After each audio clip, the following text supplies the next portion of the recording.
I was one of you. This message is only going to hit the men that want to change, that know there's something missing out of life, that there has to be more to this. And over 50% of Americans now say the American dream is dead. They don't want you to know that.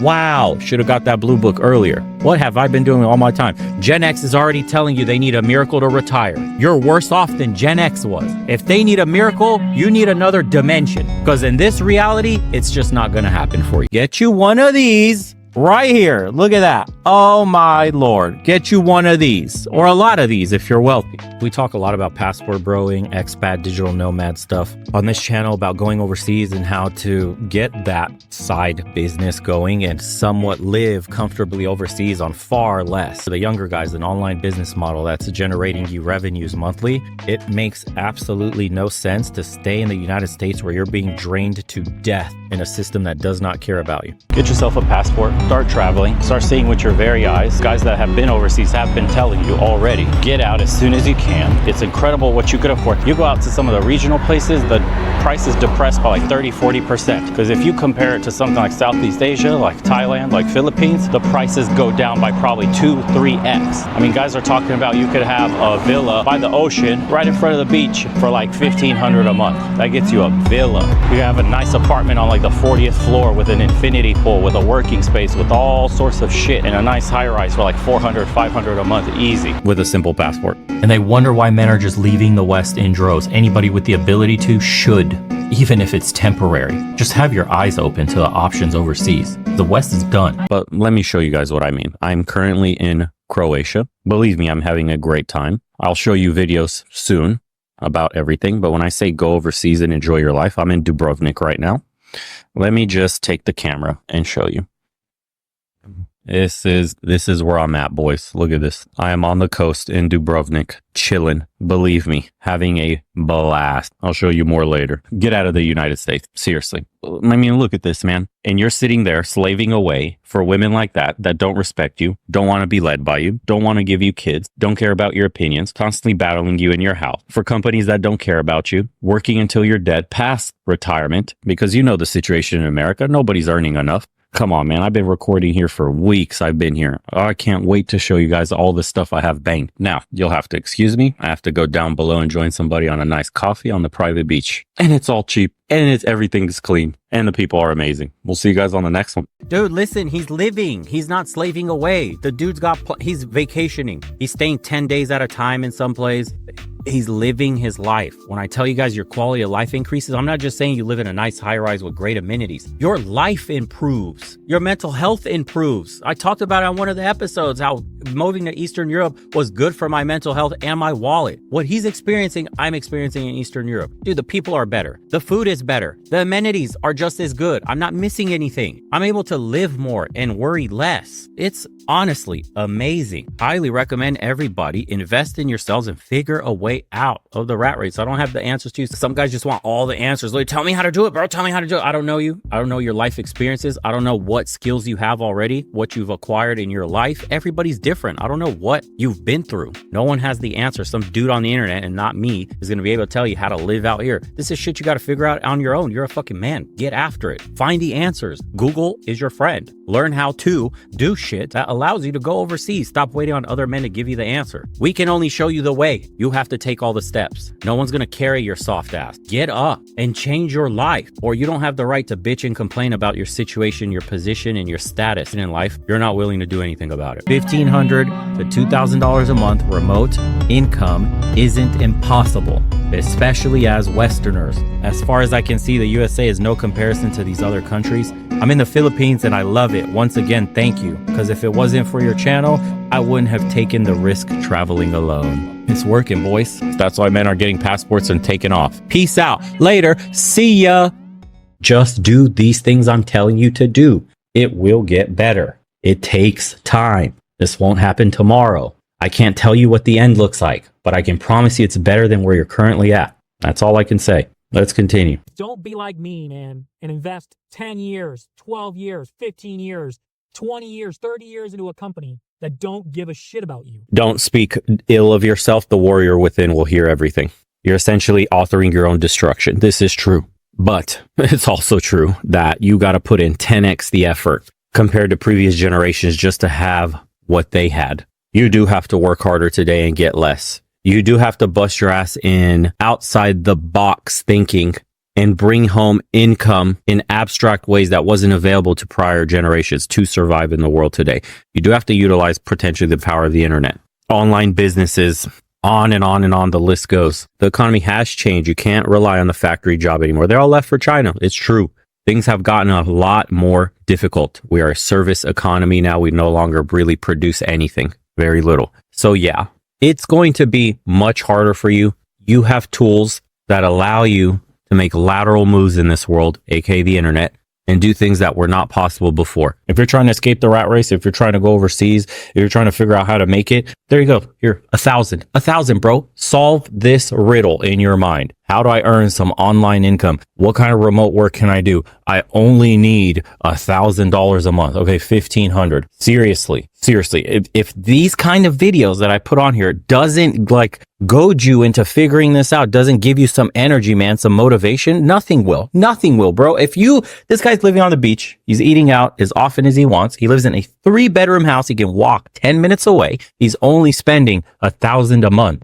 I don't know what else to tell you guys. There's dudes always in the comments like, I don't know how to make online money. And like, what is it that you have to do? What can I teach myself? Bro, that's something you have to answer. I don't know what your skills are in life. Nobody can tell you what to do. There's remote jobs. You have to find them. Sell some shit online. Figure something out, because 1,000 is a very low bar. We're not saying you got to make $5,000. You got to make like an actual Western salary. A real one, $4,000 or $5,000 a month. You just have to do $1,000 a month in something, anything. This should be a wake-up call to guys about what potential there is when you can live overseas. Man, harnessing the power of the internet is an absolute must today, at bare minimum as a side hustle. There are people, so many people have side hustles that make them $500 to $1,000 a month. I'm telling you, it can be done. Stop looking for people to give you the answers, man. Sit on the internet and figure it out. An easy one that people are trying to replicate is like YouTube, or repurposing clips from podcasts, or setting up little e-commerce shops, or, Shopify, like print on demand. You make your own designs. There's a dude that's making a couple thousand a month, and all he does is he uses like ChatGPT, Midjourney, all these AIs to make shirt prints for shirts. And then he sells them on his store. And then he advertises on Instagram, and he does little shorts, little clips, reels of very popular stuff, and he plugs his store. And he does that. He makes a couple thousand a month. The guy freed himself financially. He just chills on his computer and makes cool ass shirt designs using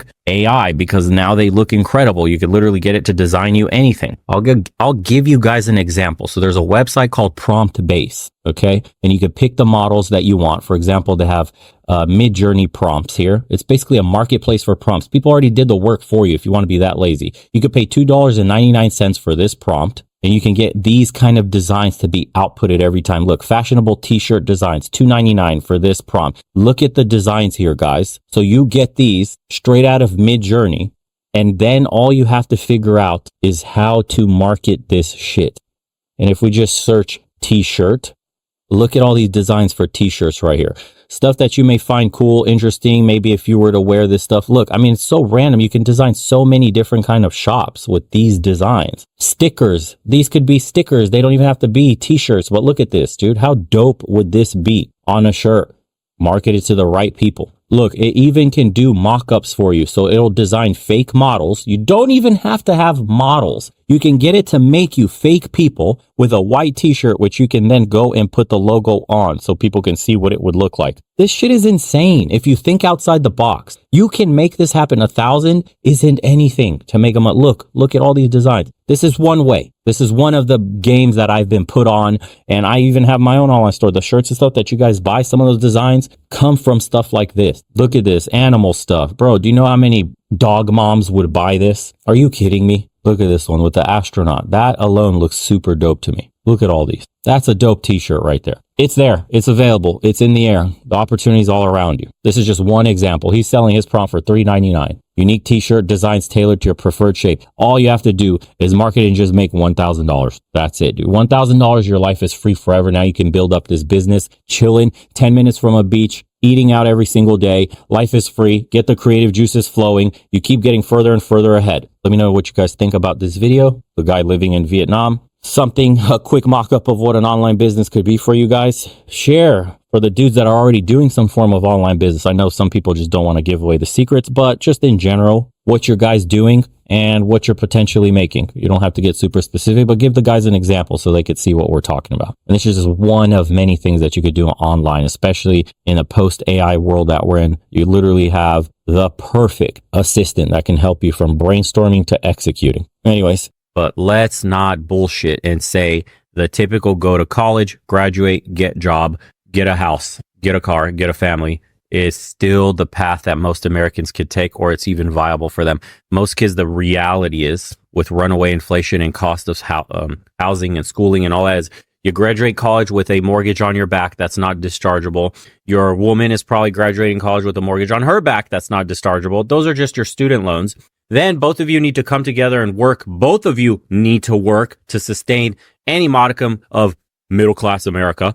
And we're not even factoring kids yet, because you're both going to need transportation, which the average car payment now has reached $600, $700 in the United States.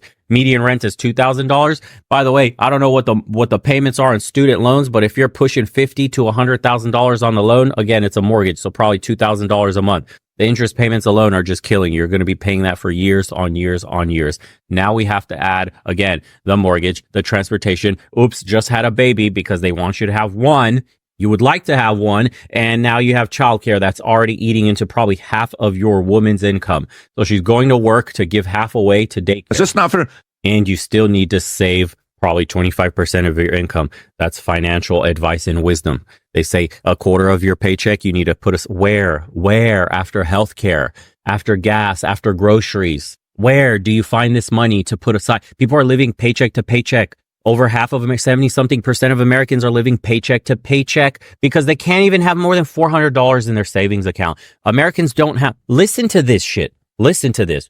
We're living on debt and credit cards. Listen to me. Most Americans don't have $400 for an emergency expenditure like going to the hospital.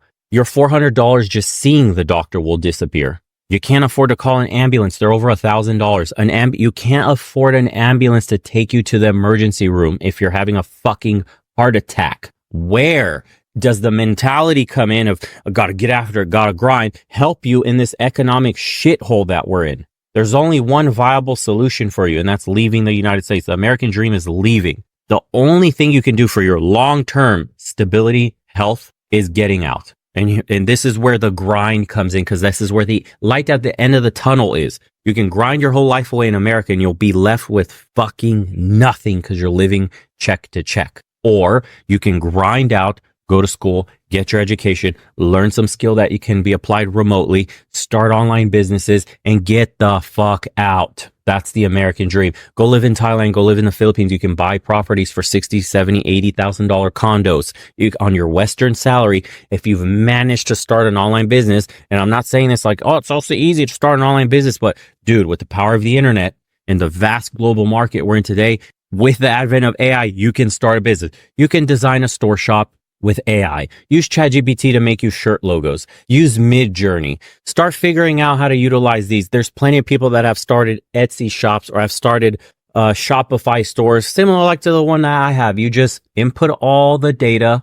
The AI will spit you out a perfect shirt design.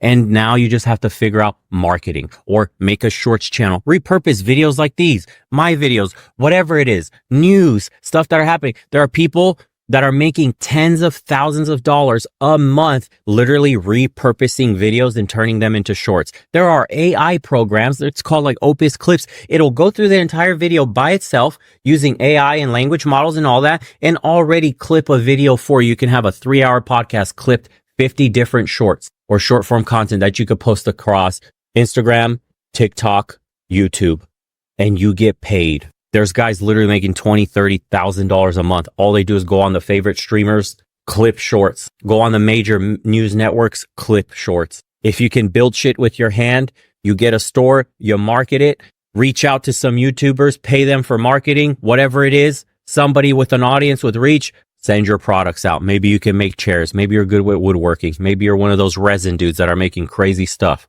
There's no limit to what you could do with an online business and the skills you've acquired in life. If you have no skills, fucking get some. Your livelihood depends on it. This whole working for a company 40 years and retiring with a fat fucking pension is gone. Those are the bootstraps they're talking about. You will be relegated to destitution if you follow the old model. So yes, you can escape, but escaping means leaving or going to a very small town. If you don't want to leave the United States, you got to go to a very small town with your online business. There's millions of others ideas, guys. You just have to think outside the box. Is it doable? Yes. Do you have to work super hard? Yes. Are you going to get as much out as your father or grandfather did with the amount of effort he put in? Absolutely not. That day is gone. We're living in new times and it requires new strategies. It's true. But the complaints are justified. Guys, you got to leave the West. Go where you're treated best. And these issues, by the way, you can escape them if you go overseas. This is why many men are doing that and getting their passports and getting out of here for those exact reasons. So every law that gets passed today, all the political influence, everything, the world around us is now revolved in our so-called quasi-capitalist system is for the benefit of corporations, these new persons with unlimited power. So everything you see around you is to the benefit for them. That's why your roads are getting worse. That's why your communities are becoming poorer. That's why your neighborhoods look like shit more and more. That's why your borders are open. That's why your wages have stagnated. That's why you can't afford a house anymore. That's why rent has gone up so much you can't afford to live where you've been for the past couple of years. That's why food is so goddamn expensive. That's why you're being poisoned with chemicals in the said food you're eating. That's why pharmaceutical drugs cost so much. That's why you can't get the medicine you need. That's why you can't even afford healthcare.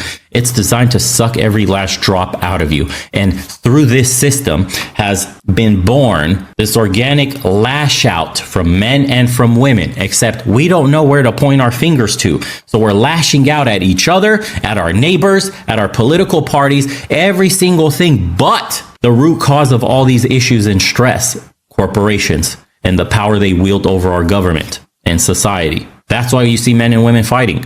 Do you think we'd have the same issues if we could all have good salaries, afford places to live, starting families wasn't so expensive, food wasn't making us feel like shit, messing with our hormones, getting us sick, if we could afford to go to the doctor for health checkups? Do you think if we lived in a society that actually worked for the average person, we'd have all these problems? We'd be stressed out in the manner we are. We'd be so aggressive and combative and angry.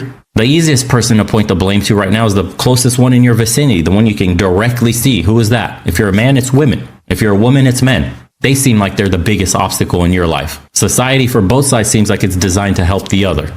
No, it's designed to help corporations and how they make money and profit and hold on to power and monopolize their own industries. Be very wary, guys. It's not women. Women didn't vote for this. Women aren't causing all your issue. No. This shit's been going on before most of you have been born. Corporations have been slowly, inch by inch, taking your power, your personal liberties, and have completely corrupted our government. Your quality of life has been getting worse since before you were born. This has deep ties to the financial reserve, our dollar not being backed by gold, the boom-bust cycles of an economy under debt-driven, inflationary printing of infinite money scheme we're under right now. Dude, I address these kinds of videos simply so you could learn on an interpersonal dynamic, on a one-on-one what to look for, or how general these people get so brainwashed. But make no mistake that getting your passport is the utmost importance today. Make no mistake that the empire is going to inevitably fall. America's time has gone. We have been sold out to the highest bidders, and the rest of the normal class is paying for it. We had the largest upward transfer of wealth from the middle class in the past couple of years. We've printed the most amount of dollars that we've ever printed in the last 200 some odd years America has been alive. We've done it in just the past couple of years. This system isn't sustainable, and you can see the erosion in the morality, the social fabric as a whole, common sense, and general intelligence have all started declining. This is not somewhere you want to be long term. I'll close it out with that. Don't want to be negative, boys, but invest in yourself, get a passport, escape the system. Get you one of these right here. Look at that. Oh my Lord. Get you one of these, or a lot of these if you're wealthy. And like that dude says from Nomad Capitalism, go where you're treated best. That's simple. We watch this for entertainment, but don't engage, boys. I wouldn't if I were you. It's a complete waste of time. Focus on yourself. Do the work that is necessary to align your mind, body, spirit. Find some marketable skills in remote work and get the F out of here. You only need to really make $1,500 to $2,000 a month in some of these countries. A lot of guys are already doing this remotely. I don't have the answer for you because that depends on your skill set. But you need to be out there Googling, researching how to do remote work, what skills you can leverage to get into a remote business. $1,500 to $2,000 a month remote income isn't impossible. And they'll gaslight you. It's like, why aren't you putting in work? Oh, when I was in your position, I was slaving away 80 plus hours. Oh, you just don't want to work hard enough, Tim. That's why we're not going to promote you. That's why we're not going to give you a raise. You know, companies having record profits and shit, doing the most volume they've ever done, and all the growth just across the board. Oh, can't give you guys raises. Nope, it's been a little tight. I just bought my 8th yacht. Just go fuck yourself. My Ferrari is going to need to get detailed soon. Later. This shit, it's insane. Corporations are straight dumps. It's an incredible system to get a bunch of people together with a common goal and vision to create a product. And basically, it's like the most effective model we have today of utilizing ideas and people and labor. However, it runs counterintuitive to family values, to the nuclear family, and to society's morals as a whole, because it only values one thing: profit. Profit above people, profit above country, profit above workers. As long as the shareholders are satisfied, that's all that matters. This is the problem with the corporate structure today. It's a good model,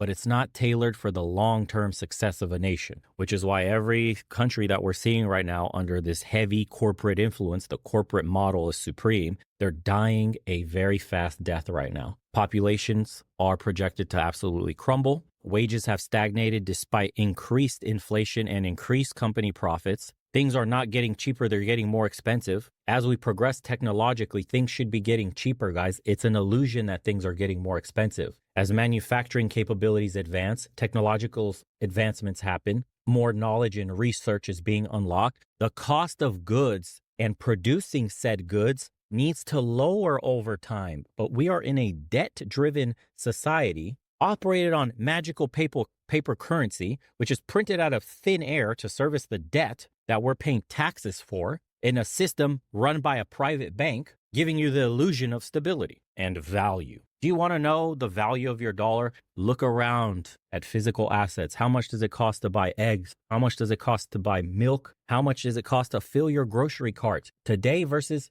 5 years ago, 10 years ago, 20 years ago? You're seeing the value of the dollar erode before your very eyes. It's not more expensive to make eggs. That's bullshit. Not more expensive to produce milk. All these systems, all these industries have been automated. It's gotten cheaper. This is just the tale they've been selling us to keep us content with the shitty little crumbs that they give us. Just like he said, stop depending on them. Use them as a stepping stone. That's all they're good for. You are just a number. You punch in and punch out. They don't care if you're dying. They only care that somebody can cover your hours. The joke to be loyal to an entity like that. If you're anything remotely like this man, I just want to tell you guys that going down the dark path of hitting game over is never the answer, no matter how bad you think it's going to get. I am telling you, there's light at the end of the tunnel, especially being born in the West, having a passport. Use your brains. Most likely, if you're like this guy, you guys are gifted with computers. You guys are gifted with the internet in some sense.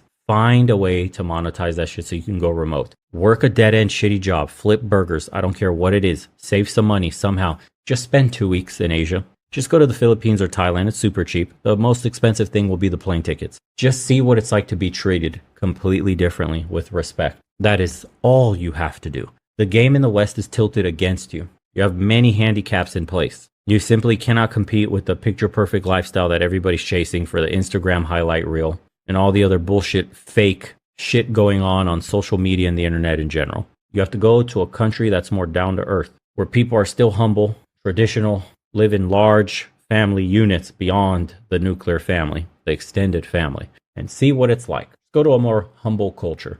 The other part of this equation is, sounds cliche, but the self-improvement. Look, think of yourself as a video game character, and you're just upping your stats on your stat tree. You got strength, you got intelligence, you got speed, you got all these other stats. If you're not reading books, if you're not doing different hobbies, learning skills, working on your body, eating clean, all this stuff, all these little things are investments in you as a person that makes you far more interesting to women. But it's not just about the women. It makes you far more capable of a person in life. From that, you will derive attention from women. This guy is just within a few changes, a little bit of weight loss, packing on a little bit of muscle, fixing eyebrows, getting rid of the glasses, getting rid of the beard, all that. He could even get a fuckboy sleeve tattoo. I'm telling you, if he had 6-pack abs, a sleeve tat, he got rid of the current look he has, he would be slaying. If he goes to Asia, Jesus. It's within your reach, guys. A woman rejecting you is not a big deal. It's not the end all be all. I know some of this stuff is hard to swallow, especially if you grew up in a feminized household or your father wasn't present or he was just very weak in general and never led the house. I understand. You don't have these tools in your toolbox to reach for to help guide you through the world today. It's completely understandable. But you get past a certain age, for example, like 27, where the onus has to be on you now. You know, after about 21, we can't blame anybody else but ourselves. We don't have that luxury. We're men. Remember, nobody's coming to save you. And the only thing that'll save you in this world are these two things right here. These create magic, change lives, move mountains, if you put them to work properly. That's it. If you don't believe me, I wish I could show you some pictures of me as a younger boy in high school, like 9th, 10th grade. I looked like him. You know, different hair, same little weird mustache, beard that doesn't connect, and skinny as hell. Literal, a twig, actual twig. Full of pimples, had to go on Accutane. Literally, like huge, like they would get, my face would go fat. You know, there were those giant ones you couldn't even pop, all over the place. Pizza face. Not too far off from this dude, playing video games. I used to game with the guys in my teens, 8-10 hours a day. I remember I would play video games up until like 3 in the morning, wake up at 6 in the morning, 7 in the morning, whatever, to go to school, half dead, doing bad. My grades sucked, pining to just get back home so I could get on and play video games with the guys again. That was my life. I graduated high school, had no friends, no girlfriend. Everybody had moved, went on to college. I didn't know what I wanted to do with my life. I was a hermit, alone, single, living with my parents. My job prospects were ass. I was working at the job I got hired at in high school by my friend from my class. His name was Jonathan. Hello. He was in the Marines. If you see this, I was working at that job for a few years after I graduated high school. It was a dead end job. I think Advanced Auto Parts or AutoZone, for those that are familiar with that, or O'Reilly. That was just a parts salesperson making minimum wage, working part time. So you're making $300 like every 2 weeks. I made almost nothing. What little I did make, I was spending on a graphics card or a video game or putting gas in the car and maybe eating a McDonald's here and there. That was basically all I had money for. Mooching off my parents. My life was going nowhere fast. And I felt the dread inside that if I don't make a change now, dramatic, something radical, I'll wake up one day like this or worse. I will be 30 something. I will be completely isolated. The only people that'll call me will be my parents. I have absolutely zero friends. My phone never rings. Nobody cares. Nobody would even know if I was dead or alive. I was literally headed down this path until I completely changed my life. And I bought a ticket to California to go to school. My friend called me, which I met playing video games, by the way. He's like a brother to me. Practically is my brother's family took me in. A guy I met playing video games. Met him at a video game tournament. Yes, at an MLG tournament, which we performed kind of shitty at. Actually, very poorly. And that's when I knew I couldn't invest in video games anymore. We were trying to go pro. Yeah, I bet you didn't know that. People will look at me now because of the transformation I undergone. I thought of myself as a video game character and I upgraded everything I possibly could. I was this dude, or some variation of it. What you see today, what you may look up to today, what you may hate today, what you may disregard today as he's just a Chad. I've seen those comments all the time. This guy's never had to struggle. This guy had it all. You really have no idea. I played video games more than you ever have. I was better at them than you will ever fucking be. I played with the top 01%ers that were professionals getting paid back then. Those video games that were more competitive than the shit that's out today. Yeah, I was spending hours, half the day practicing scrimmages, going to tournaments. Have you taken it that far? Have you bought plane tickets and went to compete? So when I tell you guys don't play video games, they're a waste of time. When I tell you guys don't drink, don't indulge in casual sex, don't look at adult videos and whack it all day, there's a reason I tell you all this. Because I started at the bottom, destined for this guy's life, and I completely turned everything around, and I had to learn everything along the way. And so my catalyst for change was essentially knocking myself into a completely different life by moving to California and turning myself from a boy into a man. And that's literally what people said. When I returned, I'd been gone for years in college, and when I came back to my hometown and I met some of the people I went to high school with, you know, like my neighbor across the street, the kid I grew up with, even family, when they saw me, they said they couldn't recognize me. I was practically a different person, and I was. And that evolution can only have sprouted from extreme change, like going from Atlanta, Georgia,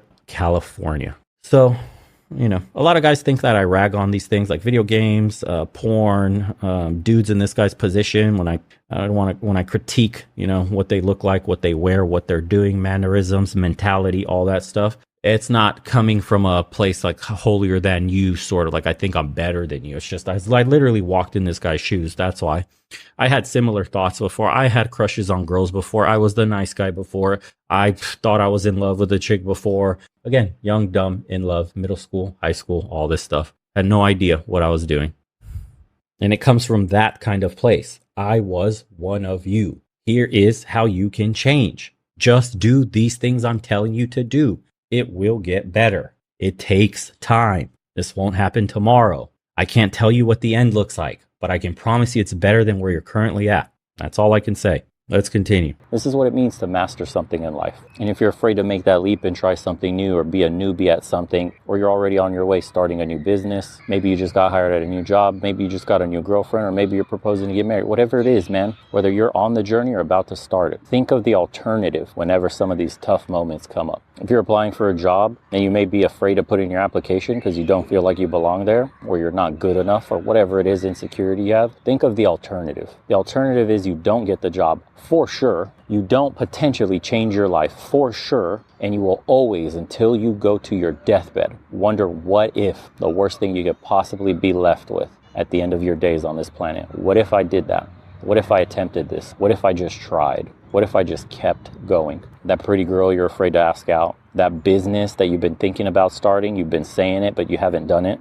What's the alternative? She shoots you down, fine. The world isn't going to end. Maybe she would have said yes. What if she said yes? You just blew your chance with a pretty girl. What if you started your business? What if your entire life would have changed? What if everything you've ever dreamed of having, you would have had if you just took the leap and worked, started on your goals, and actually persevered through every single problem that comes up? What if you didn't quit this time? What if you kept your diet? What if the diet never started Monday again? You ever wondered how different your life would have been if you've done all the things you've ever dreamed about doing? If you took all the risks you've ever thought about taking? You ever wonder what position you'd be in the world right now? Think about that. We all have these regrets. I have them too. There's a bunch of things that I wish I didn't have the what ifs to. And I had to learn as I got older that it doesn't matter whether you succeed or you don't. Nothing is worse than wondering what if I would have attempted that. It's better knowing and failing than it is not knowing and wondering how grand, how beautiful, how successful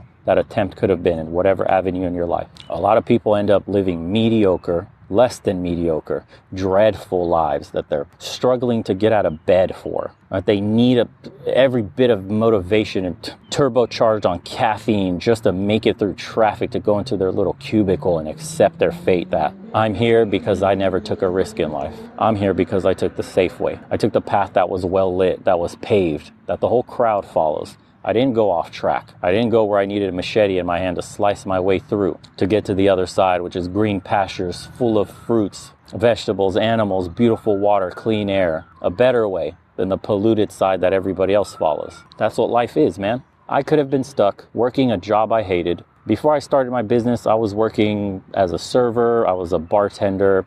I was working in sales for shitty stores. Because it's true. You're only poor because you decide to be poor. And this is something they'll never teach you because they want you to think poverty and being poor is not a mentality. It's simply the system's fault. It's the teacher's fault. It's the community's fault. It's my job's fault. It's everybody's fault but your own. They don't want you to get out of the rat race. They don't want you to get out of the cubicle. They don't want you to escape with your own two hands, put in work, and reap the seeds that you're sowing for yourself. The diligent hands are the ones that get rewarded in this world. You can find this kind of wisdom in the Bible, wherever, in the oldest books in the world. They always tell you, you control your destiny as long as you use these. Opportunities only come to those that are looking for them. There's opportunities all around you. Making money, the ability to, is abundant in the world today.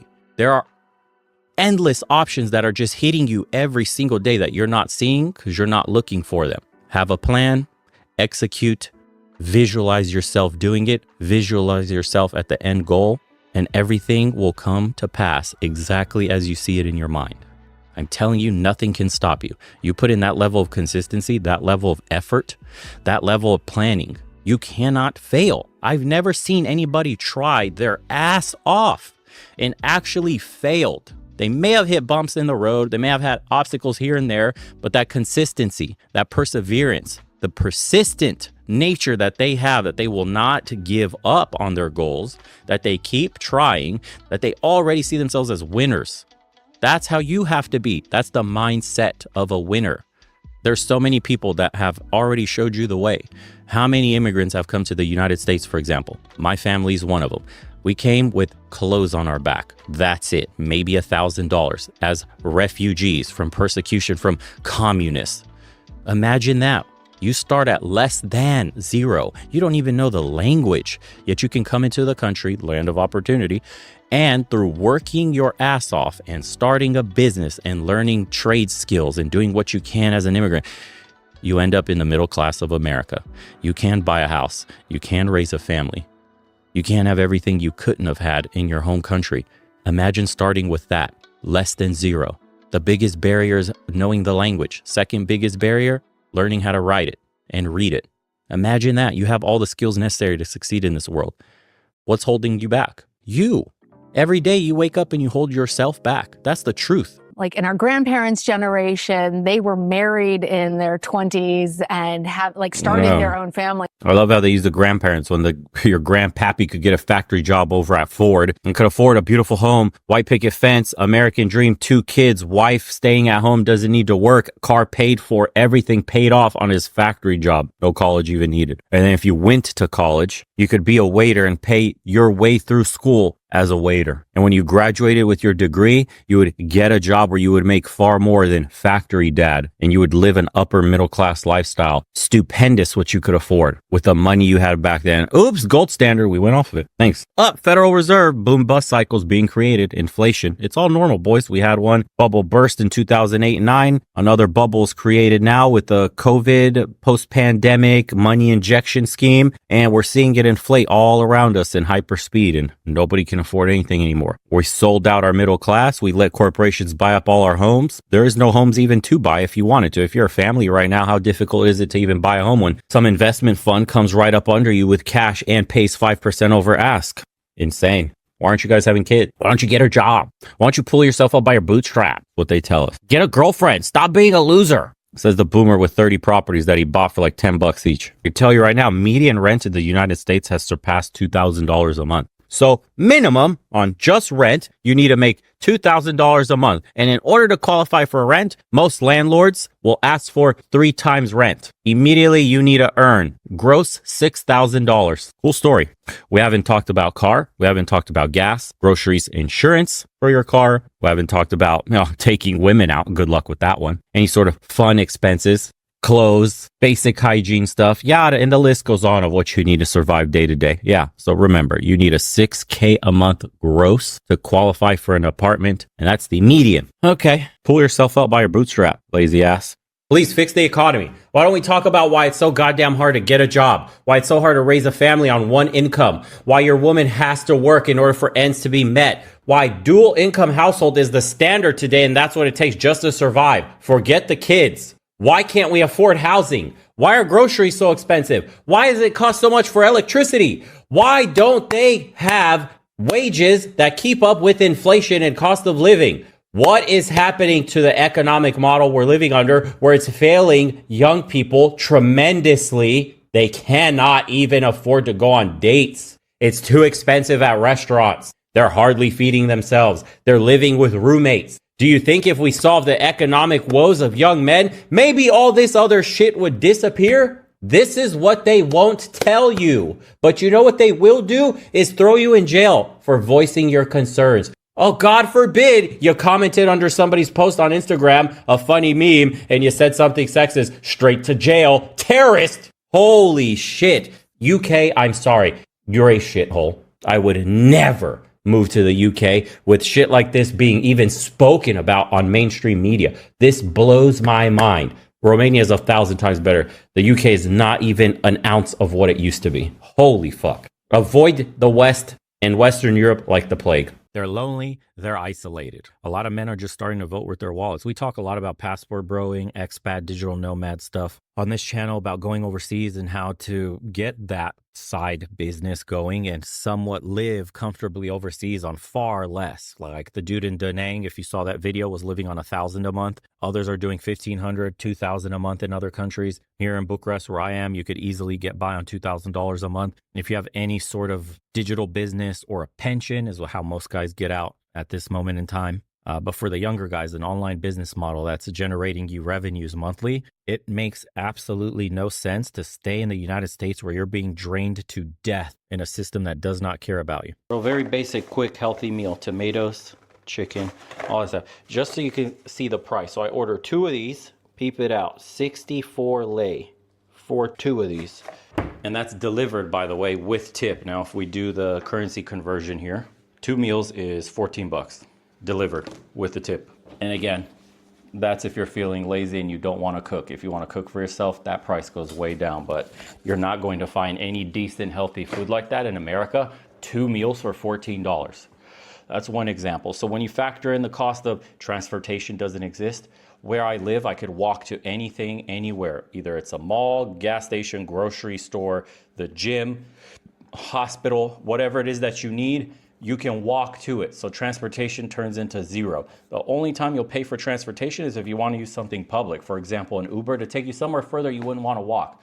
The Ubers are like $3, $4 to whatever destination you want. And they're here within 60 seconds because this is a high density area. There's always Ubers available. So the off chance that you need an Uber every once in a while to go to a faraway store, whatever it is that you would want to go to, $4 here and there. All to say is that once you factor in all your living costs, you can make it here easily with $2,000 a month, easy.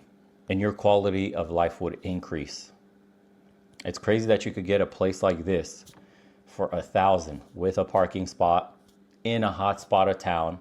Again, remember, I'm living in the upper class area, a little bit rich, but that's still ridiculously affordable for most people if they have a remote income. Even some guys on their pension, if it's high enough, could afford to come out here and no problem. You would live great.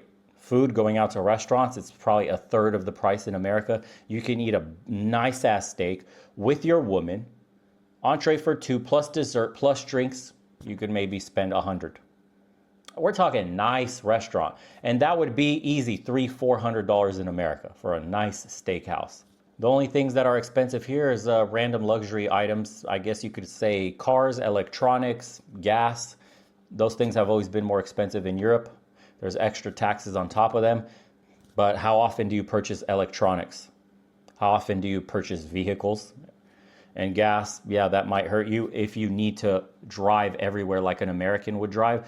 The distance between places here renders driving basically obsolete. You can walk almost everywhere. Public transportation is cheap.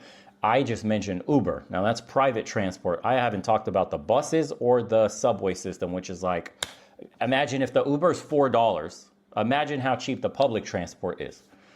So to summarize, $2,000 a month, more than enough here. The fact that you get to save so much money and your quality of life goes up, you're able to enjoy life more. You're not stressing about money. You're not stressing about bills. The quality of the products you're getting is good. You're not missing any amenities from America. You get to live your life and be surrounded by people that aren't ideologically possessed, aren't obese, aren't tribal with extremist views, very family oriented, still religious, believes in God, Christian nation, Orthodox, Eastern Orthodox primarily. People still go to church every Sunday, full of families, baby carriages, safe, clean environment. I would say it's at least worth considering. Bare minimum, take a flight, travel around the world, go to Southeast Asia, go to places in Eastern Europe, go Central Asia, parts of Africa, just travel around the world, man. Find a place that really speaks to you. It could be the thing that rejuvenates some life into you. Maybe you're surrounded by bad people in a bad environment and just draining the motivation, the ambition out of you. Maybe you need to surround yourself in a completely new place. Maybe you just got to feel that novelty of something new and breathe fresh, clean air and the feeling of being in a brand new city and opportunities abound, all that stuff. It could help you light a way for which direction you need to take in life. And for me, it was one of the best decisions I've ever made. And everybody I've talked to that's either traveling or doing the expat/passport bro thing all say the same thing. They're glad they left. They should have done it earlier. Why did it take so long? If you've taught yourself some skills that are remote, think about this seriously. If you don't have any remote skills, you should heavily consider investing in yourself, teaching you something that's marketable and getting out as soon as possible, because unfortunately, America now sucks the life out of you and the American dream no longer exists, but it does in other parts of the world. And let me know what your thoughts are on the, topic of being a company man and life in corporate America in general, and those that have managed to escape, whether it's working for yourself or you left the plantation completely and went overseas. Curious to hear your stories. There'll never be a perfect plan with a perfect execution and the perfect scenario with the perfect conditions for you to start your business. There's no sign from the universe that's going to tell you, no magic writing in the sky, no dream, there's nothing. The best day to start is today. Your relationship with failure has to change. It's merely a part of the process, and failing is expected. Not only is it expected, you should want to fail, because you learn far more from your failures than you do from your successes. There's nothing to remember when you succeed at something in the first try. It just worked as expected. That's great. Moving on. The brain just puts it in a neat little box in the corner and you forget about it. The pain from failure, the stress from failure, the emotional response you get, all of that is what burns it into your brain, and it makes it a worthwhile memory. I've had plenty of these instances when I started my business and I thought we were on the verge of going bankrupt, on the verge of failing multiple times throughout the year, until I finally kept working at one problem at a time, solving every issue we had until the problems became less and less prominent and more like nuisances. The cost of doing business. No longer make or break. No longer do or die. That's the position you have to put yourself in. And this kind of thinking is what leads men to success in the workplace, where they get promoted. Either if your goal is simple as weight loss in your fitness journey, weight gain, having the body of your dreams, whatever it is, pursuing a woman, all of these things absolutely depend on your ability to consistently manage failure and keep one foot in front of the other. It's literally the magic, guys. Seriously. If there was ever any wisdom to impart about what I've learned or what men far older than me have taught me, is that literally I succeeded because I didn't give up. That was it. When everybody else was competing against me, they ended up quitting. The guy who dreamed of building that business never started. He gave up on himself. He stopped when he was almost successful. That dude that got the beautiful girlfriend, same thing. He kept approaching women every single day. He kept working on himself every single day. He made himself more charismatic. He taught himself how to speak, how to behave in public, how to be interesting in conversation. Kept up with his appearance. He kept working at it over and over until finally the little skinny, nerdy, skinny, fat-looking, Dorito Mountain Dew sipping nerd became a little mini Chad. It just takes work, consistent effort, day in and day out, and you can achieve whatever it is you're looking for in life. Most people give up. This is the brutal truth. You fail because you don't try, or when you tried, you gave up too soon. How many of you can look back on your lives and think of a moment where you attempted something, completely sucked at it, but kept going? You didn't give up, you didn't stop, and eventually you got good. Eventually you felt confident to do that new thing. Eventually you became proficient at something. That was through your perseverance. That was through handling failure and stepping forward one day at a time. Eventually you became so good you gained a ton of confidence off of this. Now you enjoy it. This is what it means to master something in life. You change the way you think. The perceptions of what's important changes, and it's such a boon for your mental health. I'm telling you, using material possessions to make yourself happy. The hedonistic consumerist culture that we're in America, it's basically designed to keep you emotionally dependent on those little things, to keep you consuming, to keep you buying, to keep you depressed. Because the more emotional you are, the easier you are to manipulate. The easier it is for you to be manipulated by an advertisement to purchase something that you think might make you happy. Family is what makes you happy. Friends is what makes you happy. Your woman makes you happy. Your children make you happy. A smile on their faces, excellent, makes you happy. All that stuff is somehow seen as beneath you in America. Starting a family, having a wife, thinking about kids, raising them, all that stuff. Think about all the arguments that we have when it comes to family planning, starting your legacy. It's so negative. People are at each other's throats. Here, you're in societies where that seems alien to everybody else. Like, what? Are you weird? Are you dysfunctional? Are you antisocial? I guess that's the way to describe America. It's just one giant country of antisocial people, or antisocial behavior from people, or the culture itself has antisocial properties, and it's leading to complete degradation. Do you have a roof over your head? Are you happy? Is the family healthy? Basic things like that. Health is wealth. Spending time making memories and lasting experiences with family, friends, those deep connections, people understand that that's what truly matters here. Maybe it is because they have less. Maybe it is because they don't have those high salaries and consumerist mentality of the United States, for example. Like they need to buy things to make themselves feel better. People here are more frugal naturally by nature because the things they really want is good family relationships, significant others, marriages, children. That's what people are after. Little trinkets to buy or the materialistic culture in general is just not as appealing. It's basically become an addiction in the West. And that leads to keeping up with the Joneses kind of mentality where you're constantly competing with one another based on the material possessions you own.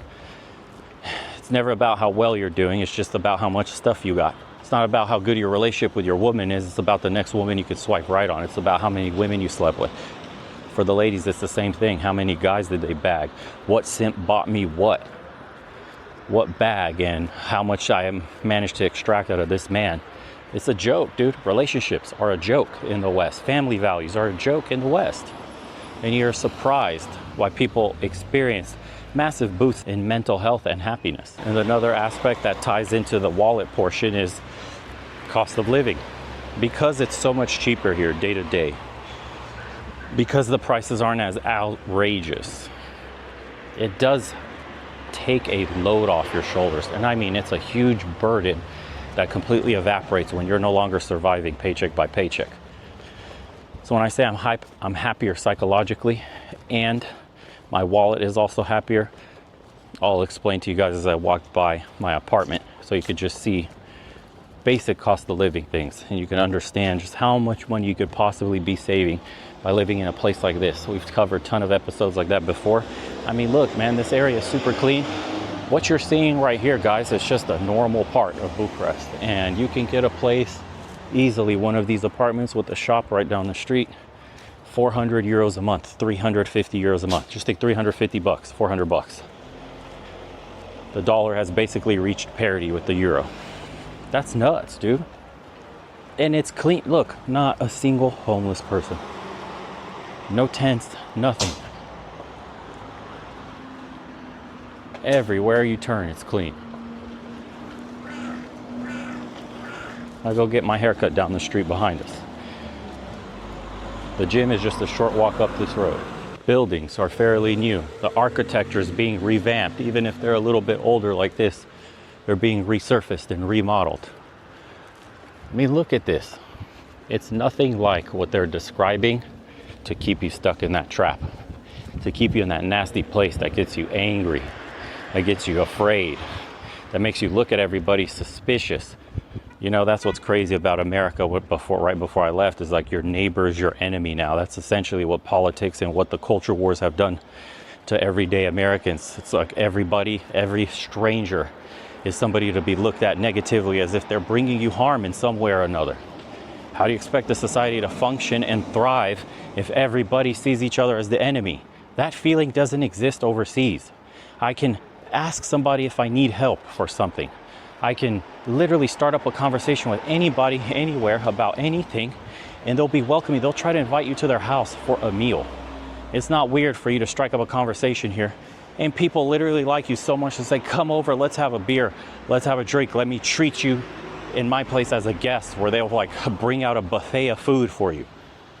The hospitality, it's just so different here. So some men have seen the writing on the wall. They took their boat, they took their lures, their baits, and everything else, all the tackle boxes, everything they've all acquired throughout a lifetime, all their skills, and they've went to better waters. They've gone overseas. They saw that life is much better. The fish are much more pristine. They're much nicer. They're much more full of meat, life, the water, clean, no parasites, no leeches to drain you of your energy and resources for nothing in return. Parasitic relationships. They found something beneficial. Lakes and rivers that continue to give and give and give. Nothing but good. And why would those men return? And now what the difference is, because of social media, TikTok, all this stuff, the shorts, men are just starting to share their experiences because they go, oh my God, I never knew it could be this good. They've had shocking experiences going overseas, complete surprises in the most positive of manner. And they go, I have to tell everybody about this. And all men are doing, it's not out of spite.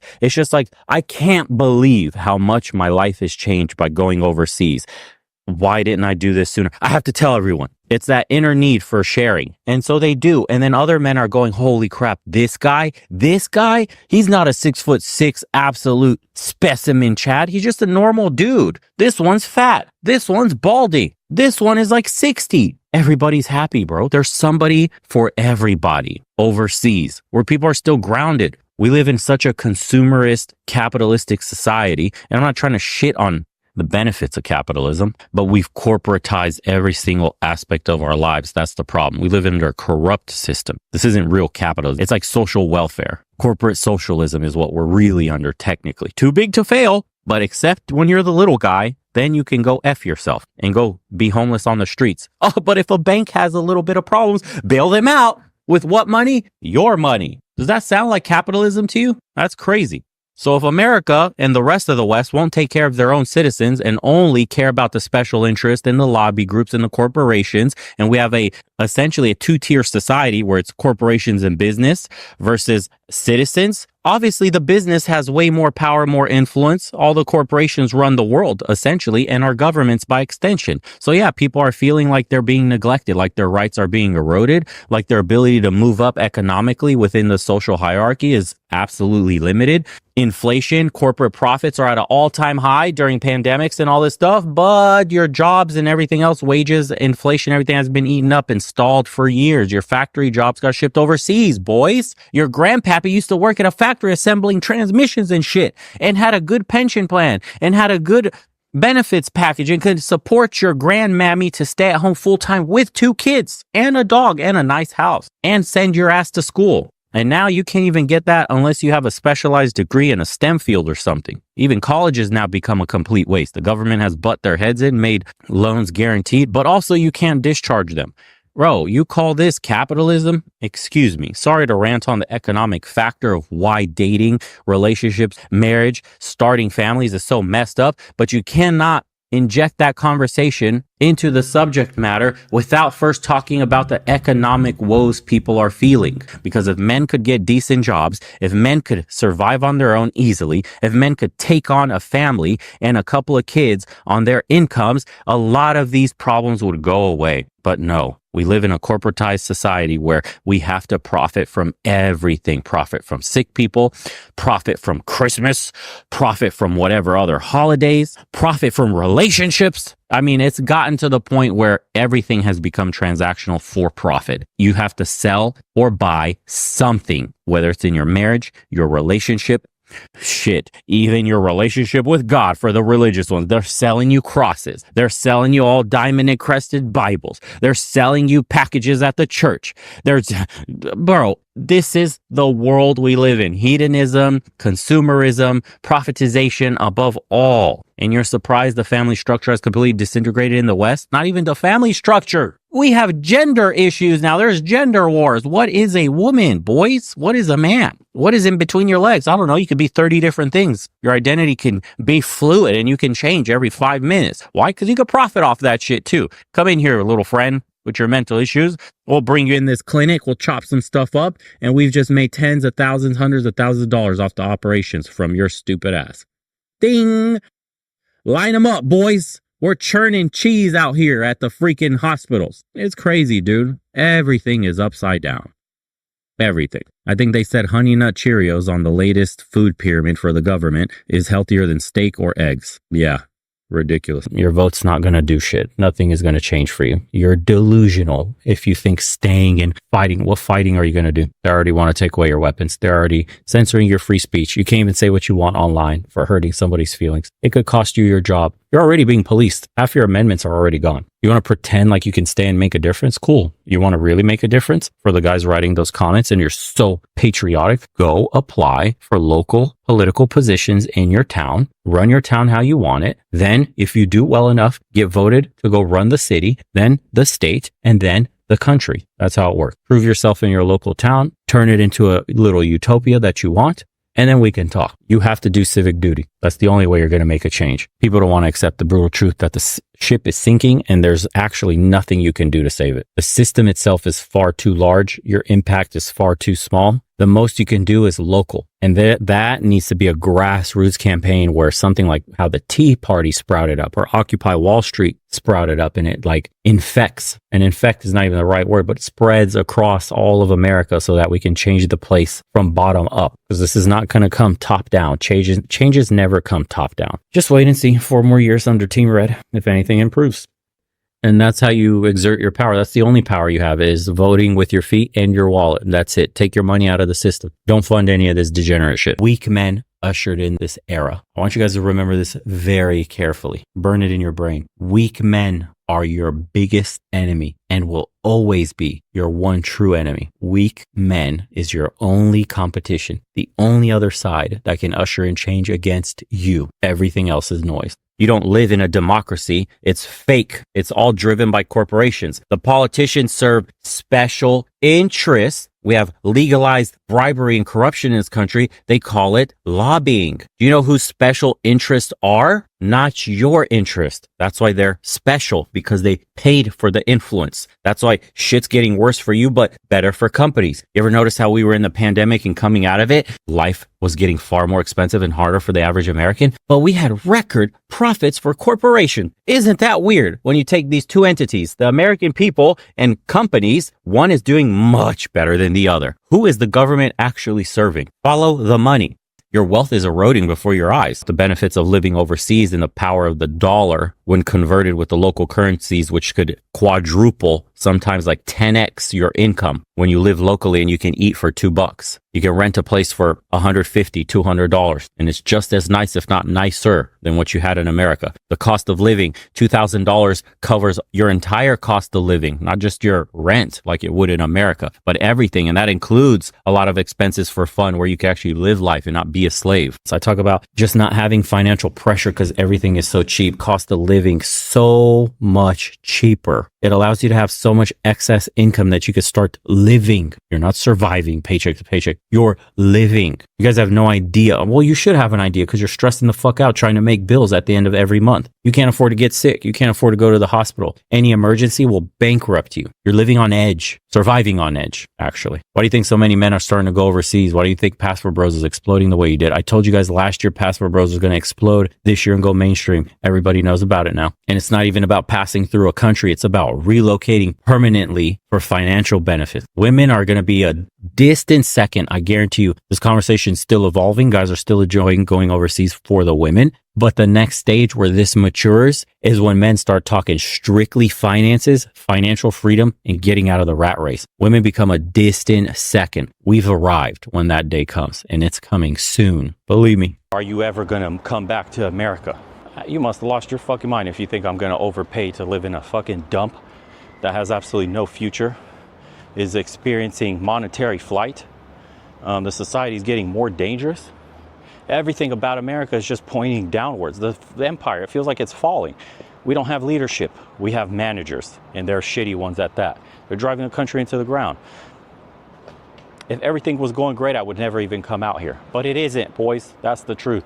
Instead, you got everybody else. Look how beautiful this is. That would rather travel to other countries. Take advantage of the power of the dollar while you still can. Live a life well above the means. Instead of surviving, you could finally be thriving. Who the fuck doesn't want that to be reality? Just a quick tour of what it looks like. All of it is furnished, by the way. You don't pay for any of this stuff. This apartment specifically is going for 1,000 euros a month, and this is considered on the more pricier end, by the way. And you have this little park you can walk through. This little like private green section area. I've never been in here. It smells great. the pine trees and shit. Everything is well manicured. I mean, what the hell? I'm assuming this is the little private area for these apartments and maybe those apartments across the street. I'm not even sure. A little walkway here. Bro, where's the tents? Where are the homeless people? Where are the needles? I know you know what I'm talking about if you live in a big city in America. This is not even crazy for this country. This is just standard, bro. Everything is clean like this. The dirtiest areas I've seen here are like some of the cleaner areas in America. Do you have any idea what that does for your mental health? Your psychology? How invested you feel in the community when it's being taken care of? Look at this. This is insane. We just took a long walkway to get the gym entrance is right there by all that yellow shit, some weird polygons. So dope.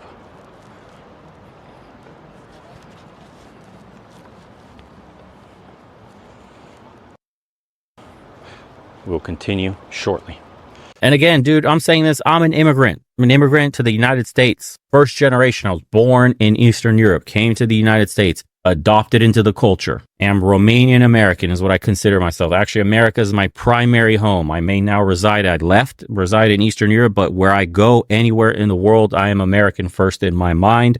Look at my accent, the way I speak, the shit I talk about. I embody American values. My family came here the legal way, paid taxes, got naturalized, all this shit. We went through a long process. Every single immigrant that we talked to that was just like us, that came through the legal way, whether you came from Asia, Africa, or wherever the hell, Latin America, it doesn't matter. We all do not like this mass migration, porous border bullshit. It is a slap in the face. So all of us that went through this arduous process to gain citizenship in all these countries, we did it the right way. Were punished for it, spent thousands of dollars on flights back to our home countries, then back to the United States, then all the paperwork, then reciting, I pledge allegiance to the United States of America, hand on your Bible, blah, blah, blah, all this stuff. You got to know all your amendments, all this to get naturalized. And then you just come across the border today and you get provided with black flights. You get bused to all these places. They put you in hotels. They have stipends. They provide food, all this shit. How the fuck is that even fair? Don't know. But they'll try and call me like a racist, a supremacist, this, a far righter that. I'm an immigrant too. I speak multiple languages. We came with nothing but the clothes on our back and we worked our fucking ass off and paid tons of taxes in the system. But yeah, go ahead. Tell me my privilege, bro. There's always some turds in the comments like that. You wouldn't know. Remember, the people in charge of fixing this mess are the same people that will benefit most from doing nothing. It's not racist to want your fellow citizens to be able to survive. In one of the wealthiest nations on earth, 1 in 4 Canadians now live in poverty. Do you hear those statistics? That's insane. 40% rental prices are up 40% in the past 2 years, and now 1 in 4 Canadians live in poverty. Wow. Does that sound like progress? Why is anti-immigration sentiment on the rise in Canada and all of Western Europe? And people are talking about kicking immigrants out.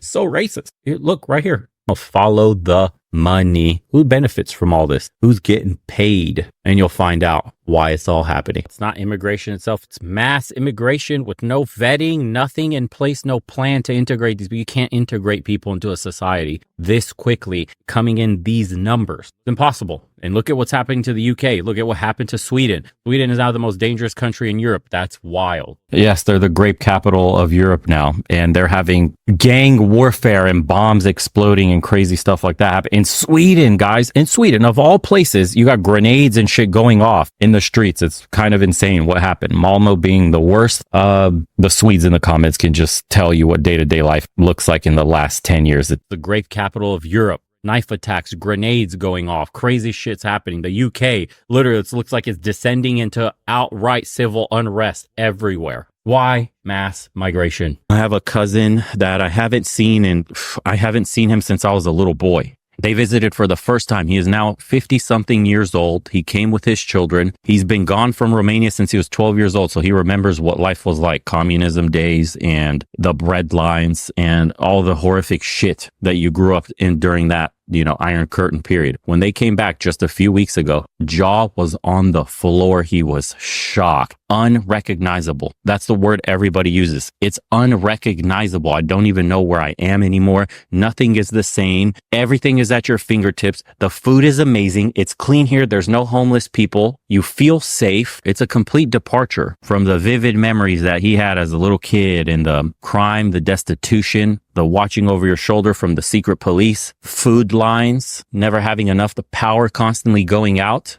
Basic services like that would cut in and out. I mean, people have no idea what communism's like. It's crazy that here in the West, we're fighting for communist policies, yet Eastern Europeans know full well, having lived through it, what a shitty system that is to implement, and are now the staunchest critics of it. Talk to Eastern Europeans about going back to communism. They'll laugh on your face. Absolutely not. Southeastern Europe's probably going to be the last place for democracy, and let's see if it crumbles under the weight of the wokeness of the West. As an immigrant to the U.S., I actually like the Pledge of Allegiance. It was cool. I don't know why they got rid of it. I think everybody should be pledging allegiance to the flag, especially kids. Man, it was tight. It was a cool exercise.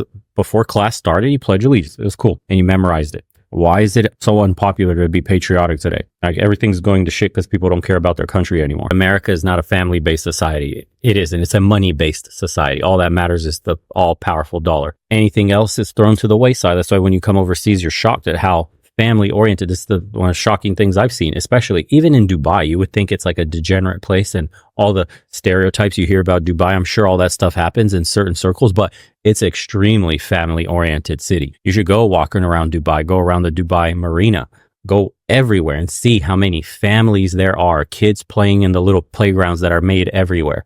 I mean, the underpasses of bridges in America are full of tents and homeless people. The underpasses and bridges of Dubai are pristinely kept and integrated, turned into a playground because they're always shielded from the sun. So people from the city take their kids out there in a nice playground with brand new equipment, everything. How shocking is that? Look up any underpass in America and tell me what you see. Then go to Dubai and look at the underpass, and you'll see families, kids playing, extended families, watching the kids, nannies, stuff like that. It's wild, man. Certainly when you start traveling around the world and you really see the differences in cultures and societies, and you're witnessing what used to be the best culture on earth, the best countries on earth, the best places to live on earth have regressed so dramatically, culturally have become so toxic that it's becoming a hazard to raise a family, that it's a legitimate risk to send your kids to public schooling, to college campuses in this country. I'm speaking about America, but Western Europe is more of the same. That there are millions of families out there that, if they could, would leave, and tens of thousands of others that do have the financial ability to leave have left. It's not just dating that's a risk. Getting laid is a very low effort, low value proposition. If you're intentionally looking for a wife or a husband, you want to get married, start a family, you want to give your kids the best possible outcome in life, raising them in the West is no longer the best possible outcome in life. The odds that your children will be corrupted in some fashion by hypersexualization, hookup culture, adult entertainment everywhere, normalization of degenerate activities like drug use, hard drugs, or anything I've mentioned before, or the amount of explicit content that's just bashing them from even simple TV shows, all the movies, the woke indoctrination that's happening, to have they insert narratives into seemingly harmless content that should have nothing to do with any narrative. It's mind-boggling, man. You have no power as a parent. The fact that your kid can come home and say, I identify as, and if you don't affirm the identification, there are certain states that will take your children away from you, put them up in foster care under the state where they will get abused, and some of them have been trafficked already and ended up offing themselves, is absolutely insane. I would never start a family in the United States of America, at least nowhere near any major metropolitan area. It is absolutely toxic. And then if you want to raise your kids, you're going to have to, again, go way out in the boonies, small towns where people are still grounded, and even that is under threat. It is under attack. Because to get a good education in the West, you have to be in the giant metropolitan areas. That's where all the best colleges are, and those have been corrupted. Unfortunately, that's where all the job opportunities are too. And let's speak about job opportunities as a man, as men in general. When you go to apply today, you're at a disadvantage. If you happen to be an Asian man or a white man, you're absolutely screwed. You're last place in a pool of candidates that they will be looking for because of diversity and inclusion. If you don't fit the criteria that they're looking for simply for the color of your skin or what's in between your legs, you will be passed on for a candidate that has less merit than you to be there. Less experience, less skills, less abilities. And that's really what it is. And that's what it's become. I've gotten so many mails from guys telling me, I don't know what to do. I can't find work. I have multiple certifications. I'm overqualified for a bunch of jobs and I cannot get hired. I've sent out 50 different applications, 100 different applications, legitimately sent out a bunch. Will not hear from anybody. Nobody calls them back. Tell me, man, what is a guy supposed to do under that scenario? And then you have men that have sent me, again, and I've read all of these emails when I get some time, saying how I worked at a company for 10 years, for 15 years, for 20 years, or I've only been here for a few years. I already have to take diversity and inclusion classes. I already get indoctrinated and told that I am the predator. I make people uncomfortable simply being around them, that I'm the problem and have to check my privilege. This is being taught to people in corporations. Grown adults are being socially engineered into behaving in a certain fashion. And then there's the darker side of this. Because they're already on the inside, they see the hiring process. They do speak to the managers and they get told up front, we have to get a woman. We have to get someone with a different color skin. We have to find somebody from this certain background. Why? Just because corporate on high, they want more diversity. They want more inclusion. Oh, but we have all these candidates here and they're well qualified for the job. They're really good. Yeah, but they don't fit the diversity and inclusion metrics we're looking to hit. So can't hire them. Literally go out of their way to hire people that are incompetent for the positions that they're under. And this is going to become a problem for society at large. And I've already heard conversations like this. I don't want pilots that probably aren't white. I don't want to go to a doctor that didn't earn their way over there. So if your doctor's not like Asian or white, they don't want to deal with them, don't want to deal with, and just go down the line of that. I don't want any professional jobs that require extensive training to be done by people that were given a handout to get there. A DEI graduate, a DEI candidate, a DEI pilot, a DEI doctor, a DEI lawyer. There's going to be people that will specifically, and it's going to get bad because some of these people, because they don't deserve to be there, because it wasn't merit based on their own skills and abilities, that they're going to screw up on their jobs. There's already memes happening about like doors flying off airplanes, and they're memeing them saying like, yeah, because that's the DEI pilots and staff running the airplane because they were doing some woke advertisements where it's like all women of color and stuff like that. It's already happening. And it's going to get worse because in critical positions, people are now manning them that shouldn't be there because they don't have the skill set required. But what they do have is the aesthetic that the establishment wants. Unfortunate, man. And that environment is already breeding a ton of tribalism where people are dividing themselves along multiple lines that didn't used to be a problem. I'm in awe at what China's building. I'm in awe at what Singapore looks like, Japan looks like, all the Southeast Asian countries that are catching up now, the Philippines, Thailand, all of them have infrastructure down to the T. It makes all Westerners look like a joke. Travel there for yourself and you'll see what I mean. Japan is one everybody knows about, and it's the ideal of everybody's trying to build like. But even places like Dubai now, if you look at their infrastructure, absolutely tremendous what sprouted out of the desert. When you go to Dubai, you'll want to say, this is what America should look like. Eastern Europe is your place if you want a slower pace of life, far more green, work-life balance, family-oriented Eastern Orthodox society that's more traditionally minded. Some of the other stuff people mentioned was driving. He said, because I'm not driving, I don't understand how dangerous roads are. I do have a car. I do drive. I just do my walk and talks because they're walk and talks. I prefer driving in Eastern Europe 1,000 times over American drivers. Why? Because American drivers are practically asleep at the wheel. It's too easy to drive in America,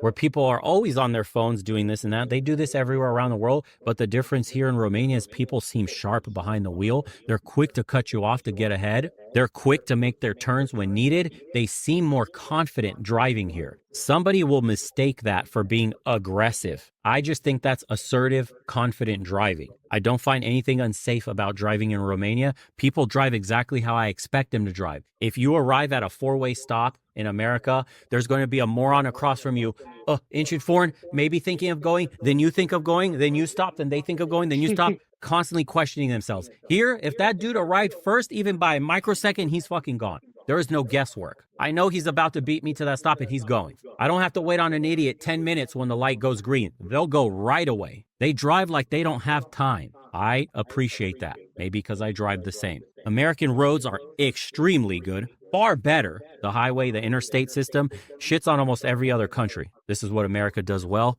At least it did when it was building out its infrastructure. You will not find 6-lane motorways here in Romania. You will be traveling on 2 or 3 max. The roads are not in the same quality. This is true. The roads in Romania are shit for the most part. They are starting to build motorways, speedways. They are getting better. It's a slow progress. I'm surprised that they haven't had an interconnected highway for the entire country yet. It blows me away. They're working on it slowly. The rest of the roads are shit. This goes back into infrastructure. The further you go out from the capitals, the shittier the roads will become. That is a known fact. That's the part that I don't like when it comes to driving in this country, and the fact that we don't have a massive interstate network of roads that connect all the major counties. I have to drive through little towns. I have to drive through a bunch of small, narrow roads with a ton of traffic. It takes you forever to get anywhere if you ever leave during peak because everyone's taking the same small, shitty road. And they take forever to build the goddamn highways here because of, I don't know, corruption or money, a multitude of things. I wish we took some cues from the Asian countries whose work ethic and infrastructure is unmatched. They will sprout up entire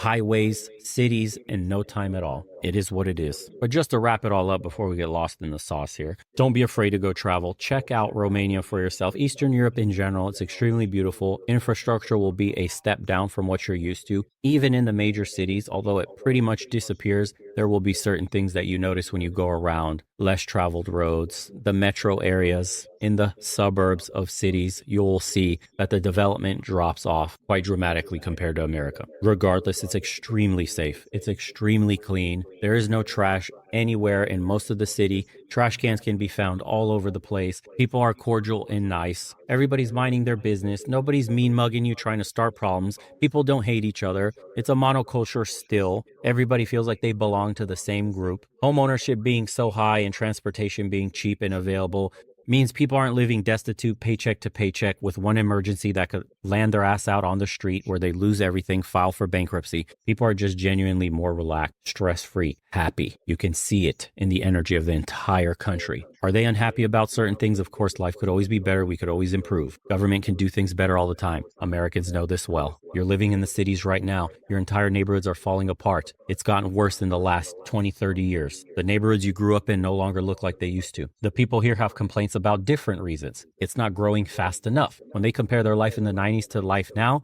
it's almost unbelievable how quick the change has been, how rapid the modernization has been. Their lives are changing before their eyes. They're catching up to the EU average, to the Western average. This is the gem for the Westerners that come here. On a Western salary, you will live well on very little.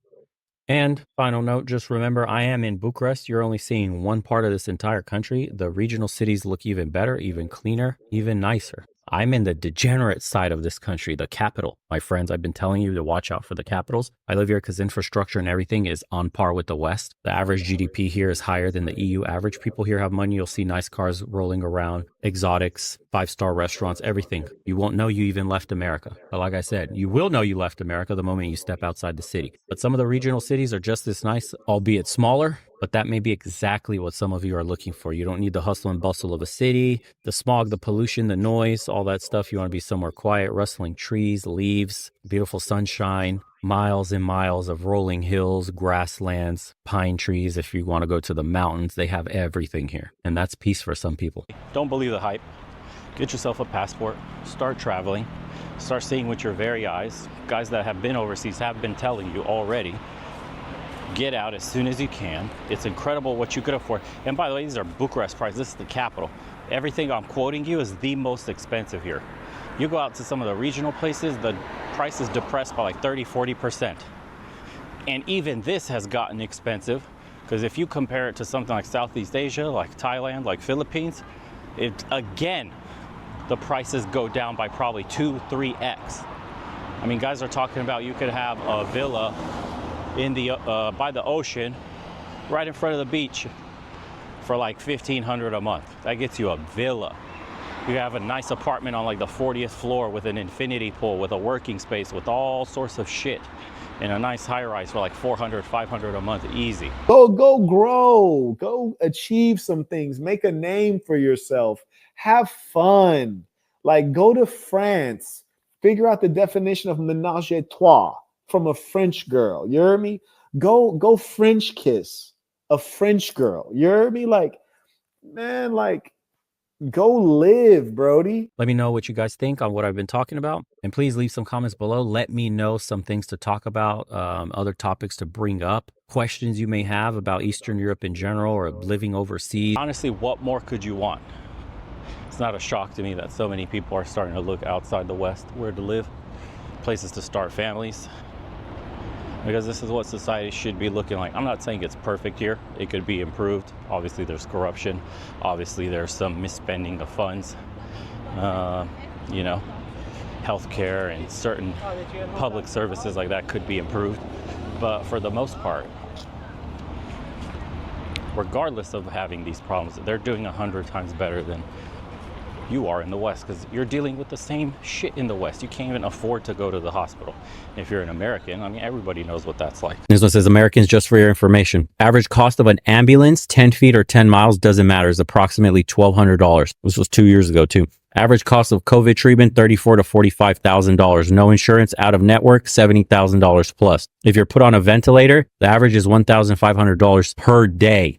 So just keep that in mind when the phony patriot in your life tries to brag about our healthcare system being the best in the world, or not to worry about COVID or wealth inequality. I live in the Caribbean, in a so-called third world / developing country where healthcare is basically free for all ages. Ambulances too. There are paid private hospitals, but all public hospitals throughout the island are free. It's sad that such a rich country doesn't offer healthcare to its citizens. Yeah, same thing in Romania. I think the healthcare here personally is shit. I would never even go to get treated for anything at all in a public hospital. I consider them decrepit and below the standard of quality care that you would need. However, if you're here living as an expat or you have a Western salary, there are plenty of private hospitals that look tip top, my friend. And that's what all the wealthy here do anyways, or the people that want great treatment, they go to the private hospitals, excuse me. But the fact is you can get treated at the public hospital, which is what majority of the people do. It's just if you have extra income, you go private. And it's the same in America. Private care in America is way better than public care. You get what you pay for. That applies to everywhere in the world. Yeah, the standard of care is much higher in America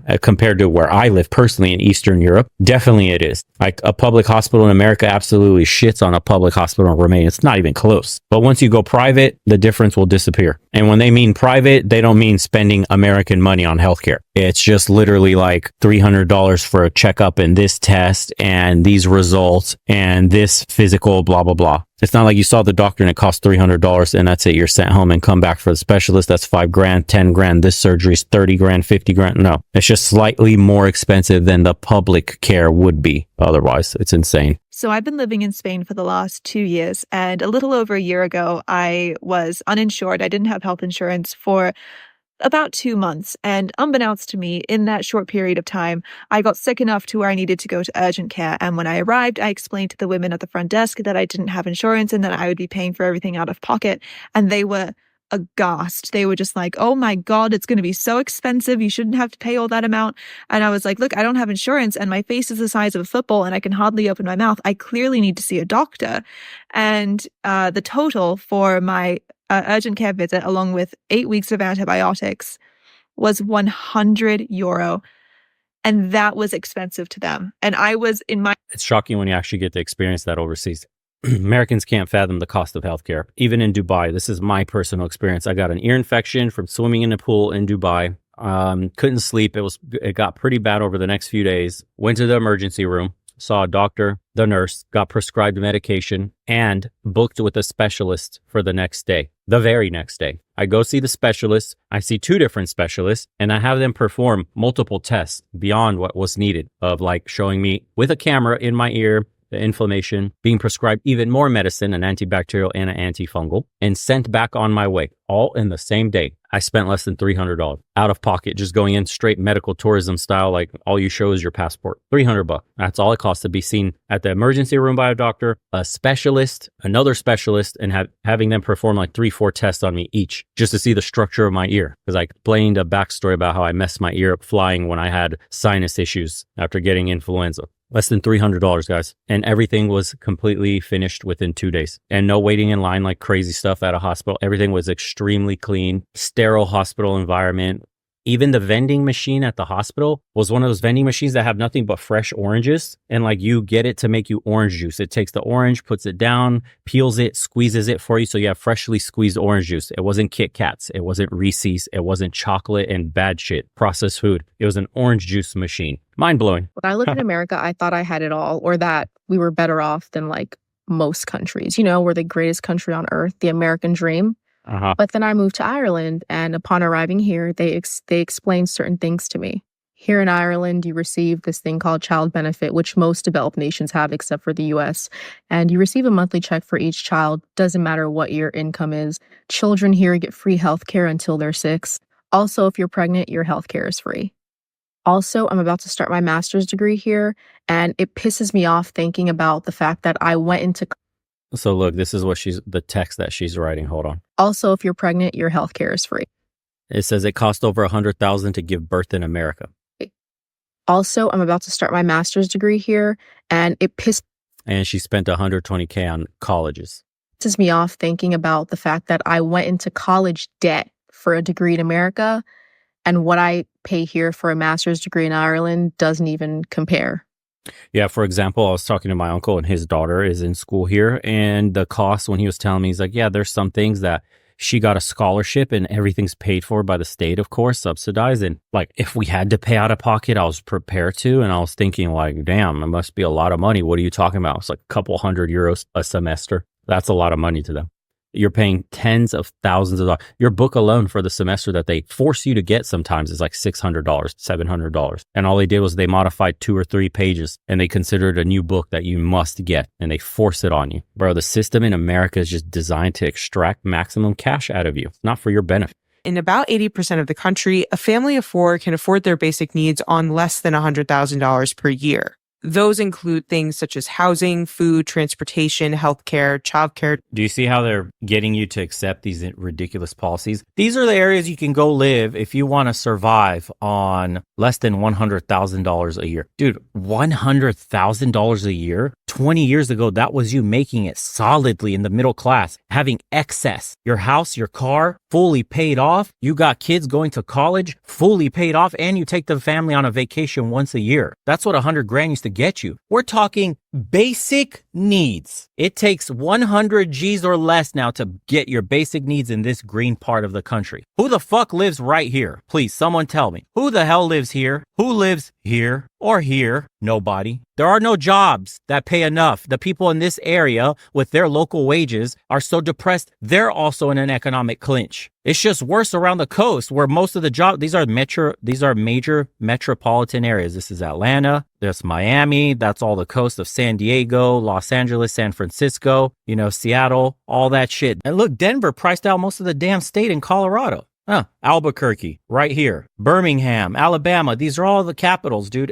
Where the jobs are. Where all the jobs are, you can't afford to work and live there. Who the hell's pulling in 100 G's? And that's for a family. Because these are blue areas. That means you have to do well above 100. The ones in California needed 260,000, boys. That's $250,000 is not enough. That's barely hitting basic needs in the state. To be well off like 100,000 used to get you, you probably need to be making $500,000 in California now to have the same life you should have had in the 90s with like 100 G's. How ridiculous has the pricing gotten? Inflation has destroyed the dollar. Team red, team blue, both of us got us in this position, boys. You're going to vote either or at this election. Not shit is going to change for you. It's getting worse. The only thing you could possibly do that has a direct effect on your life today is getting a passport.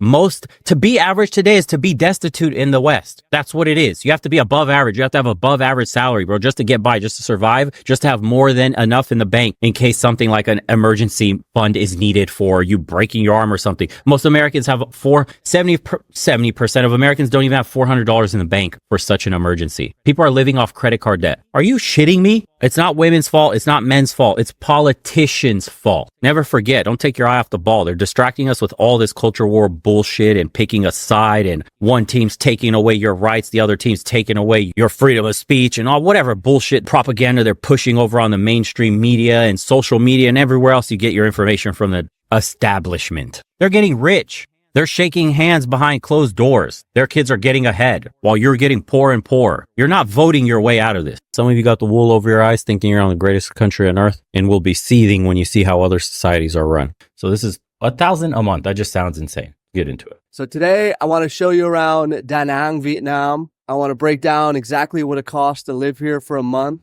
Dude, that already looks nice. Look at this. That's beautiful. That's a dragon, right? Yeah, look at that. Infrastructure, man, is quite surprising in some of these places that you would have never dreamed of going to. I think it's going to be a lot cheaper than you would even expect. So first thing I want to do is show you how we live here in Da Nang. So let's go check out my house. Renting a house or apartment is by far going to be your biggest expense. So you're looking at a range of about $300 a month on the low end to maybe $800 a month on the high end. For most people, $400 to $500 a month is going to be more than enough for what you need. So we'll start with a quick little house tour. We'll see what we're kind of working with here. For this place, I paid $600 a month, but it's a three-bedroom house close to the beach, maybe 10-minute walk from the beach. Simple kitchen, you see? Simple little living room place to hang out. A 3-bedroom house. He calls it simple, and he's walking to the beach within 10 minutes. $600 a month. One of these bedrooms is my working room. I can play some music in here. I can work on the computer. And then there's 2 more bedrooms upstairs. Tons of natural light comes in. Nice balcony in the bedroom. The sunshine comes in early in the morning. I heard that rooster. So overall, I'm really happy with this place. It's definitely more than I need. So I think I'm getting a really good value for $600 a month. Most people can spend $400 or $500 a month for 1, maybe even 2-bedroom apartments right next to the beach. On top of that, you're going to pay another $50 or so for all of your bills, electricity, water, Wi-Fi. So that's the living situation here in Da Nang. It's pretty reasonable. So now let me show you how we're going to get around town. When you first arrive to Vietnam, you're going to have to find a bike. Most people are going to end up renting a bike for about $30 or $40 a month, and that's fine while you're getting settled in. If you rent a bike for about a year, you've already paid the price of the bike. So I recommend buying a bike once you're comfortable after a few months. For about $400 or $500, you're going to get a bike that you don't have to worry about. So for now, let's take a cruise. We're going to hit up the local market. I want to talk about some options for food.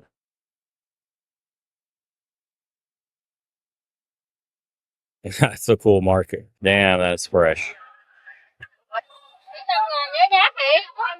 So the market is by far going to be the cheapest way to get groceries. Wow. And you can see it's always super busy. It's always packed. The market has everything you need: fruits, vegetables, meats.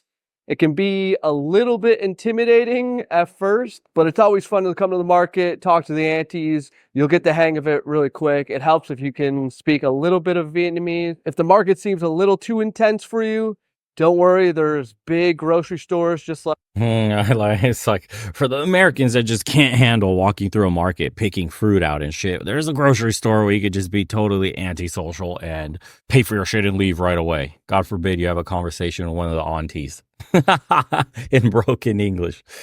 Like anywhere else in the world, but I recommend coming to the market, get some basic fruits and vegetables just for the experience. I'll usually come once every few days. I can spend about $10 and get a bunch of fruit and vegetables that I'll use for meals for the next few days. Just for reference, I got all of this from the market for less than $5 total. Damn. If you're living in Vietnam, you're going to be eating out for Vietnamese food a lot. And there's a lot of options, so I guarantee you're going to find something that you fall in love with.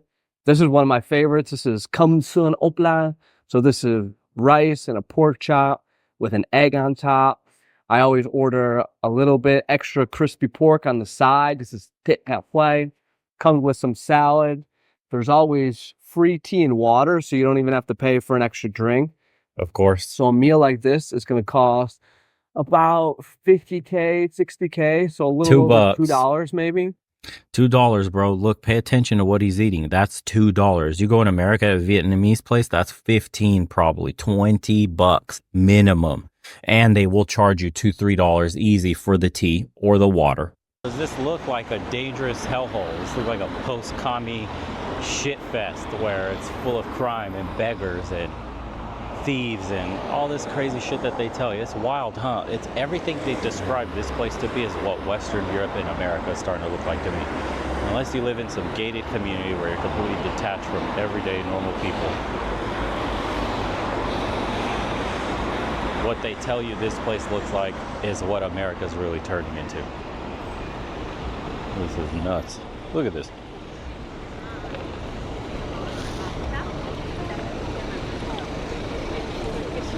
You don't gotta worry about a single goddamn thing out here. Your woman can go out, go grocery shopping. She could be alone, getting whatever she needs to get done. You don't have to worry about some weirdo trying to make a move on her.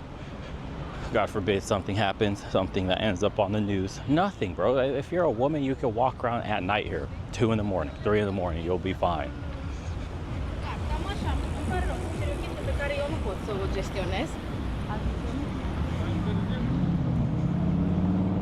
If you're going to be living in a beach town, you're probably going to want to get fit, right? So the Vietnamese are super active, so there's a lot of options. You can't go very far in Vietnam without finding some dip bars or pull-up bars. That's tight. For free on the sidewalk or in a park. And you've also got a giant free pool over here. That view, though, is so Now, if you're looking for a more serious gym, there's plenty of good options for that, too. I go to this place. It's about $30 a month. It's probably the nicest gym in Da Nang. It's got everything you can imagine. All the machines, all the weights. You can see it's pretty much dead every time I'm in there. Nobody goes to the gym. It's even got a little functional area. You can run on the track here. Free yoga classes. Super nice pool and sauna area, even an ice bath. And this thing is serious cold. It's so nice. Damn, and an ice bath. Another way I like to treat myself is called goi do. So goi do in Vietnamese means shampoo the head. But it's really more like a 30-minute head and neck massage. So it's only going to cost about $2. So it's a great way to relax. Your hair will never be so clean in your entire life. It's the best $2 you'll ever spend. Wow. So one of the last things you might be worried about is going out for drinks and nightlife, stuff like that. Of course, you're going to want to have a few drinks on the weekend. Like everything else, drinking is cheaper in Vietnam than in Western countries. At local Vietnamese places, you can pay less than $1 for a beer. If you're more comfortable with Western style bars and pubs, you might be looking at $2 or $3 for a beer. Right now, I'm having a big pint of beer for $2 right on the beach. You can't really beat that. Of course, there's going to be more expensive clubs and fancy places on the beach where drinks will be a little bit closer to Western prices. But in general, you should be doing all right. All right, so I think we've covered most of the basics. On average, let's say about $500 a month is going to get you a good place to live. Let's add another $50 for your bills, utilities, things like that. Let's say another $50 is going to be renting a motorbike and gas, stuff like that, no problem. The thing that might vary the most for people is going to be food. You know, depending on where you're getting your food, from the market or the grocery store, and how often you're going out for food. But I'd say $200 a month is safe for groceries and going out for a few meals a week. Western food, for example, is always going to be 3 to 4 times the price of a Vietnamese meal. If you're going to be eating a lot of Western food, you're going to spend a lot more money. So why would you eat that slop anyways? If you're going to be overseas with fresh fruit and vegetable markets and meat markets like that, really, you're going to want a burger. Of all the healthy shit, dude, I've seen this overseas too when I was in Greece, when I was in Sardinia, it's the Americans that are usually doing this shit. Imagine if there was a group of Americans, imagine going to Greece, one of the most beautiful beaches, and all you're doing instead of going to Greek or Mediterranean restaurants is you're going to McDonald's for a fucking burger. And they looked exactly how you expect them to look. It's ridiculous. Maybe $1 to $3. You could never cook at home, eat out for every meal, and you're still not going to spend very much money. No. Oh, yeah. I remember getting fleeced at the airport $5 for a bottled water. This dude's eating a full fresh meal for $2. What the hell? Want to know more about Vietnamese food? I've got a lot of videos about different meals in Vietnam. Definitely subscribe to the channel. I'm super small, trying to grow, so I appreciate your help. Thanks.